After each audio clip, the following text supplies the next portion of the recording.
Hi friends, নমস্কার। আশা করি সকলে বেশ ভালো আছে। জুন মাসে মিটে গেল ভারতবর্ষের লোকসভার ইলেকশন। বাজার প্রচুর পড়ল, আবার ধীরে ধীরে উঠে পড়ল। মিটে গেল বাজেটের দিনও বাজার খানিকটা পড়ল এবং দু এক দিনের মধ্যে আবার ওপরে উঠে গেল। এরপরে আমেরিকান ফেড অর্থাৎ ওদের যে সেন্ট্রাল ব্যাংক, তার মনিটারি পলিসি এলো এবং চলে গেল। আমাদের দেশে রিজার্ভ ব্যাংক অফ ইন্ডিয়ার মনিটারি পলিসি 8ই আগস্ট এলো এবং চলে গেল। রেট অফ ইন্টারেস্ট দুই ব্যাংকেই একই রকম রয়ে গেল। কিন্তু এরপর আসছে 18ই September 2024 monetary policy federal bank of America. এইটাতে ওরা রেট অফ ইন্টারেস্ট অবশ্যই কমাবে। দীর্ঘ প্রায় 2.5 বছর পরে এই রেট অফ ইন্টারেস্ট কমতে শুরু করছে।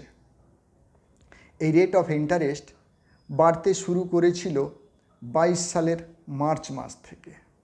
তার কারণ হচ্ছে তার আগে আমেরিকান ইনফ্লেশন 9.1 এই পর্যায়ে পৌঁছে গেছিল। তাদের টার্গেট 2% ইনফ্লেশন রেটকে নিয়ে আসার, এবং আশা করা যাচ্ছে যে এই ইনফ্লেশন রেট সেপ্টেম্বর মাসের ফার্স্ট উইকে মোটামুটি অবশ্যই এসে যাবে।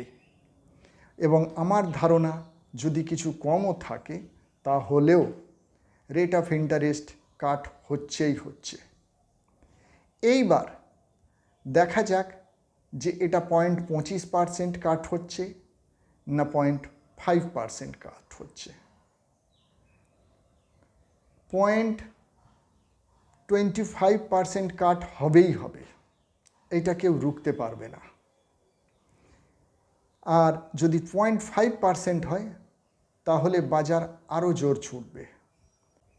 আর আমেরিকায় যদি 0.25% রেট কাট হয় তাহলে আমাদের রেট কাট হবার চান্স খুব ডিসেম্বরে আসছে। এই এত গল্প বলার মানে হচ্ছে যে বাজার কিন্তু এবার ধীর গতিতে ওপরে উঠবে। বাজার যখন অল টাইম হাইয়ে থাকবে তখন প্রফিট বুকিং আসবে, সেটার কারণ যাই হোক না কেন। যেমন লাস্ট কিছু দিনে বাজার 25,000-এর ওপরে ছিল এবং সেখান থেকে নেমে 24,000-এর নিচে চলে এসেছিল, মানে মোটামুটি এসেছিল 23,855-60 পয়েন্টের কাছাকাছি। বাজার এখন বেশ অলরেডি তৈরি করে ফেলেছে, এবার বাজার ধীরে ধীরে ওপরে উঠবে। এখন বাজার 25,500 পয়েন্টের দিকে নিফটি 50 এগিয়ে চলেছে। আর আপনি কোথায় আছেন? এগিয়ে আসুন, এই জয়যাত্রার সামিল হন। আবার 25,500 পয়েন্টের কাছাকাছি গেলেই প্রফিট বুকিংও কিন্তু আসবে। এই ওঠানামা যত বেশি হবে তো বাজারে যারা দক্ষ কর্মী তারা রোজগার করবে, আর যারা দক্ষ নয় তারা বাজার পড়লেই দুঃখী হয়ে যাবে। তাহলে আজকে আমরা যেটা বুঝলাম যে বাজার বেশ তৈরি করে ফেলেছে, বাজার ওপরের দিকে উঠতে প্রস্তুত। আপনি এই বাজারের রানে সামিল হন। এখন মোটামুটি যে শেয়ারগুলোতে ইনভেস্ট করা যেতে পারে সেটা হলো ফার্মা, এফএমসিজি শেয়ার।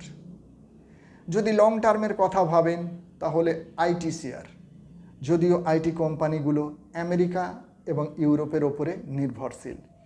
আমেরিকা এবং ইউরোপের অবস্থা ভালো হলে আইটি দারুণভাবে ছুটবে, যদিও আইটি 2 বছর ধরে বিশেষ কিছু রিটার্ন দিতে পারেনি। আশা করা যাচ্ছে এইবার দেবে। এছাড়া যদি আপনার পিএসইউ শেয়ারের প্রতি ভালোবাসা থাকে তাহলে ইনভেস্টের পক্ষে সরকারি শেয়ারগুলো যথেষ্ট ভালো। অনেকেই বলবে যে রেল, ডিফেন্স বা অন্যান্য সরকারি শেয়ারগুলো এখন প্রচুর হাইয়ে আছে। যখন সবাই কিনে ফেলবে, বাজার ওপরের দিকে উঠবে, তখন কি আপনি এই জয়যাত্রায় সামিল হবেন? একদম না। বাজার যেটা করছে আপনি তার বিপরীত যদি ভাবতে পারেন, করতে পারেন, তাহলেই আপনি উন্নতি করবেন। অর্থাৎ রেলের শেয়ার, ডিফেন্সের শেয়ার যখনই নিচে নামবে অল্প অল্প করে কিনতে থাকুন, আর ওপরে উঠলে সবাই যখন কিনতে ছুটবে আপনি তখন ধীরে ধীরে বেরিয়ে যেতে থাকবেন। তাহলে আমরা এইবার এগিয়ে যাব 25,500 বাজারের দিকে। টাকাটা আপনার, সিদ্ধান্তটাও আপনার। তার কারণ হলো লাভ এবং লসের অংশীদারও কিন্তু আপনি। পরামর্শ দেবার দায়িত্ব আমার, আমি আপনাকে পরামর্শ দিলাম, সিদ্ধান্ত কিন্তু আপনার। তাহলে শুরু হোক 25,500 দিকে বাজার। আপনি এই জয়যাত্রায় সামিল হন। আপনার শেয়ার মার্কেটের জার্নি শুভ হোক। ধন্যবাদ।